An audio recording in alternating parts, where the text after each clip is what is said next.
The room. Why are we only tending to the symptoms and not the disease? Why are all the people who supposedly stand in favor of empathy and health always these whose interest in love and healing seems as no more than a thinly disguised means of dissociating from uncomfortable thoughts and escaping a painful reality? Where are those like myself who are more active and militant when it comes to confronting these matters?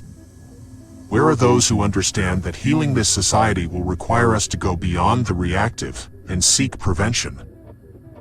You want to save the rainforests and the polar caps? Then perhaps you should look beyond online petitions and social media posts, which, if we're being realistic, do virtually nothing apart from misleading others as to the steps which are necessary to take for the true healing of our sphere. It promotes a false sense of accomplishment. It promotes a false conception of influence. It makes a mockery of the power which we hold as individuals. Most so-called activism and social justice within the modern world is little more than virtue signaling, and I'm honestly not sure that it's helping anyone or anything on a grand scale. Hence why I have sought to distance myself from the term and will often use humanitarianism to imply something that is overall more focused and strategic in approach.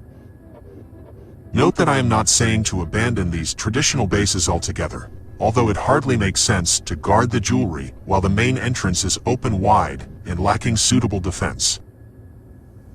Mark my words, if you truly wish to help stop animal cruelty and child abuse and climate change or whatever be your protest, you must turn your attention to the foremost root of the problem, which, I would argue, relates to mental health.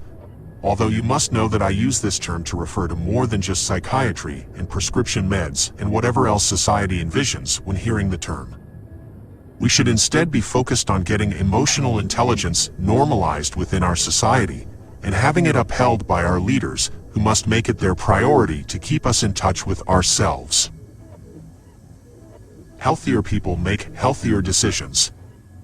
I am going to reiterate this a lot because apparently it isn't getting through to a population which persists in hating on its gut when it has become fat and bloated and diseased, while we ought to shift our attention unto the mouth, to the site in which the disease is entering. It is mandatory that we trace all things back to the root, breaking all down to its smallest indivisible particles, before dedicating or wasting our time in howls and charities to tackling it.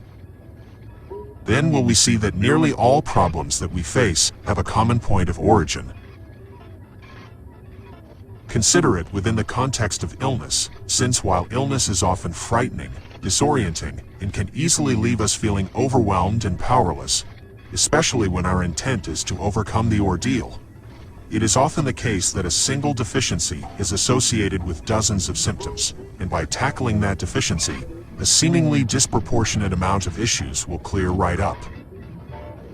I say this merely to remind everyone that, while modern society is evidently riddled with symptoms and sores, it would be wrong to assume that the issues are as multitudinous as the symptoms themselves.